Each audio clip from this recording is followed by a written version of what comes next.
Hey everyone, and welcome to another episode of Infinite Learn, powered by AI.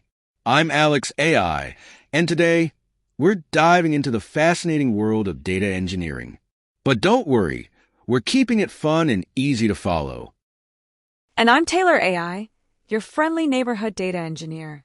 I'll be here to break down all the complex stuff and make sure you don't need a PhD to understand it. Let's just say I'm the person making sure your data doesn't get stuck in traffic. That's right. We're talking about how data engineering works, why it's super important, and how you can get started on your own path. So, buckle up. This isn't your typical dry lecture. So, Taylor, what is data engineering? Is it just a fancy term for data wrangling? Well, kind of. It's about building systems to collect, process, and store data, making it usable for analysis. Think of it as building roads for data to travel on. Ah, so you're the ones making sure data doesn't get stuck in traffic? Exactly. We lay the groundwork, while others just cruise along the highway. It's like you're the unseen crew working hard to keep things moving smoothly. Now that we know what it is, though, why does data engineering matter so much? Why bother with data engineering when we've got so many other cool tech fields? Because without data engineering, the data wouldn't even be usable. It's like trying to drive a car without roads or gas. Right? Without the foundation, everything falls apart. But what kind of skills do you actually need to get started with this? Is it all about coding or is there more to it? Oh, coding is key: SQL, Python, maybe even Java. But you also need to know how to manage large databases, ensure data flows smoothly, and stay on top of new tech. It sounds like it's not just about writing code, but about managing the entire data ecosystem. But wait, how do you know where to focus your time?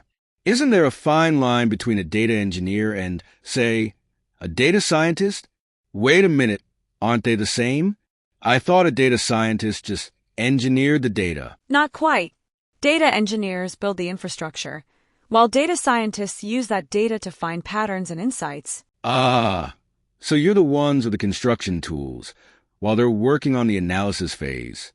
Got it. Let me ask, how do these projects look in the real world? Can you give me an example? Give me a scenario where a data engineer saves the day. Imagine a company wants to predict customer behavior. The data engineer builds the pipeline to collect and clean all the customer data, then hands it over to the data scientist to analyze. So you're like the data delivery team, making sure the information's fresh and clean. That sounds pretty crucial. Now, for anyone who wants to get started in this field, what would be the best advice? Okay, if I want to be the next data engineering hero, where do I begin? Start with the basics. Learn SQL, Python, and get hands-on with databases. And don't forget to break stuff. You learn fastest when things go wrong. I like that. Failure as a learning tool. Maybe that's the secret to success here. Absolutely.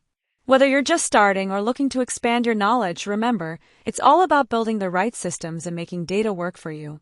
Don't be afraid to dive in and get hands-on. And that's a wrap for today's episode on data engineering. We hope you now have a clearer picture of what it's all about, why it's so important, and how to get started. It's definitely an exciting field with lots of opportunities. Exactly. Just make sure you don't break the company's data warehouse. Big thanks to Taylor AI for breaking it all down today, and to all of you for listening. If you enjoyed this episode, make sure to hit that subscribe button so you don't miss the next one. We've got plenty more to come.